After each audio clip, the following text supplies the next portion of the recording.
है आपका BPSC TRE 4.0 के दूसरे दिन की तैयारी की ओर।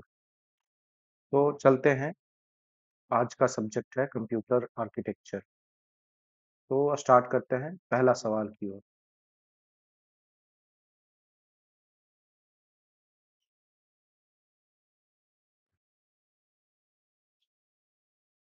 पहला सवाल, which of the following is a primary function of the control unit of the function. So पहले हम लोग जान लेते हैं कि सीपीयू में कितने कंपोनेंट होते हैं। सीपीयू का कंपोनेंट होता है पहले input, process, storage and then control. Input जो कि हमारा रॉ इनपुट जाता है उसको प्रोसेस करता है, और जो भी आउटपुट आता है उसको स्टोर किया जाता है और कंट्रोल होता है। तो सवाल है कि कंट्रोल का काम क्या होता है। Which of the following is a primary function of the control unit. तो कंट्रोल यूनिट का जो काम होता है, direct the flow of data, direct the flow of data, direct flow of data. दूसरा सवाल है हमारा, what is the primary purpose of cache memory in a computer system. Computer system में कैशे मेमोरी का क्या काम होता है। Cache memory actually speed up के लिए यूज होता है हमारा फ्रीक्वेंट यूज डेटा को। तो बढ़ते हैं अगले सवाल की ओर। In a computer system the term bus refers to. Bus जो हमारा रेफर्स होता है एक रास्ता की तरह होता है। फॉर एग्जाम्पल, लाइक ये एक बस मान लेते हैं हम। तो इसमें जितने भी प्रोसेस होंगे उसको रिसोर्सेस प्रोवाइड करता है। ये एक पाथ है हमारा। तो हमारा ऑप्शन सी करेक्ट हो जाएगा, a path for a data transfer between different components. चलते हैं अगले सवाल की ओर। Which of the following is a characteristic of RISC. दो तरह के आर्किटेक्चर होते हैं, एक रिस्क होता है और एक सिस्क होता है। रिस्क जो है स्मॉल इंस्ट्रक्शन पे काम करता है, स्मॉल इंस्ट्रक्शन पे काम करता है। और सिस्क जो है कॉम्प्लेक्स इंस्ट्रक्शन पे काम करता है। तो लार्ज तो सही नहीं होगा, इसमें भी लार्ज नंबर ऑफ रजिस्टर्ड सही नहीं है। हाई इंस्ट्रक्शन ऑफ कॉम्प्लेक्सिटी नहीं होगा। तो हमारा सही आंसर हो जाएगा सिंगल साइकिल इंस्ट्रक्शन। तो बढ़ते हैं अगले सवाल की ओर। What is mean by pipelining. Pipelining का मतलब ये होता है कि एक प्रोसेस जो है दूसरे प्रोसेस का वेट करता है रिसोर्सेस के लिए। लाइक एक साथ मल्टीपल्स काम कर सकते हैं। लाइक एक प्रोसेस ये चल रहा है, एक प्रोसेस ये चल रहा है, एक प्रोसेस ये चल रहा है।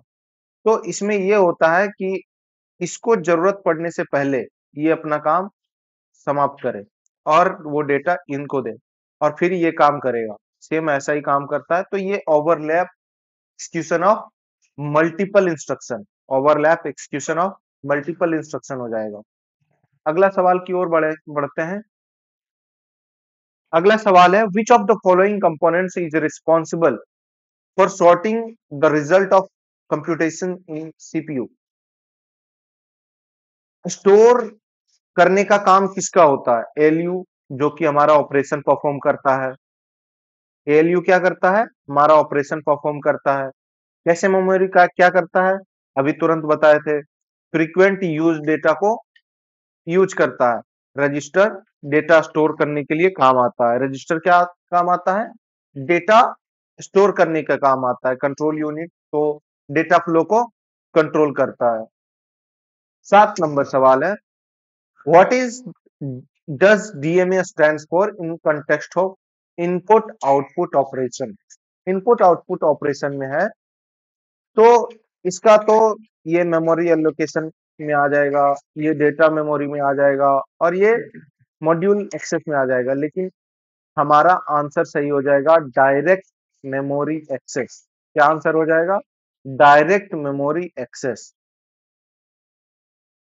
8 नंबर सवाल है, which of the following is an example of a type of memory typically use to hold data that need to be quickly accessed by the CPU।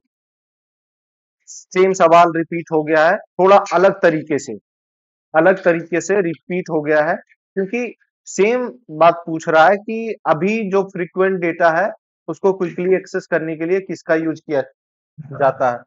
तो किसका उपयोग किया जाता है, कैशे मेमोरी का।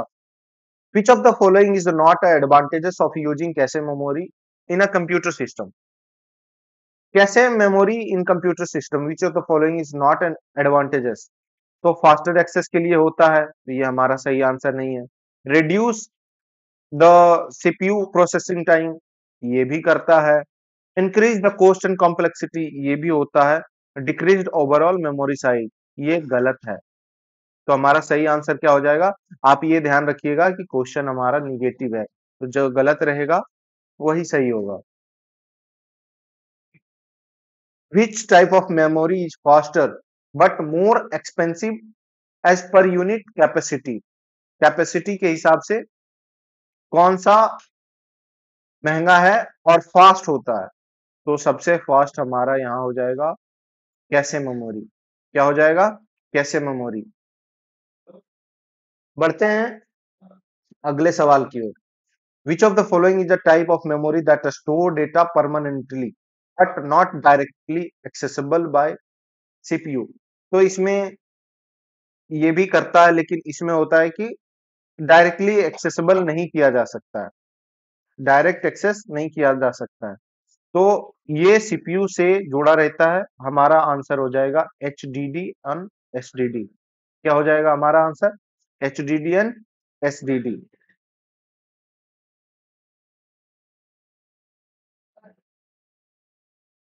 तो बढ़ते हैं अगले सवाल की ओर। Which of the following is a type of computer architecture. इसमें कंप्यूटर आर्किटेक्चर का उदाहरण सभी है। इसमें सारे कंप्यूटर माइक्रो आर्किटेक्चर होता है, हार्वर्ड आर्किटेक्चर होता है, नॉन न्यूमन आर्किटेक्चर होता है। इसमें सभी जो है एक कंप्यूटर आर्किटेक्चर का ही एग्जाम्पल है। तो हमारा आंसर सही हो जाएगा ऑल ऑफ द मेंशन। अगले सवाल की ओर बढ़ते हैं। The smallest and extremely fast RAMs is called cache memory. सबसे फास्ट और सबसे छोटा जो होता है वो कैशे मेमोरी ही होता है। अगला सवाल है, who develop the basic architecture of which of the following circuit is use to store one bit of data. One bit of data के लिए स्टोर होता है flip flop. One bit of data के लिए कौन सा यूज होता है, flip flop. Question number 17। In order to read multiple bytes of row at the same time, we make use of same time पे multiples byte को consume करने के लिए, मतलब रीड करने के लिए किसका यूज किया जाता है। तो यहाँ लैच का यूज किया जाता है। किसका यूज किया जाता है, लैच का यूज किया जाता है। Which of the following format is use to store the data. Data store करने के लिए बाइनरी फॉर्मेट का यूज किया जाता है। बाइनरी फॉर्मेट का, जो कि यहाँ हो जाएगा BCD।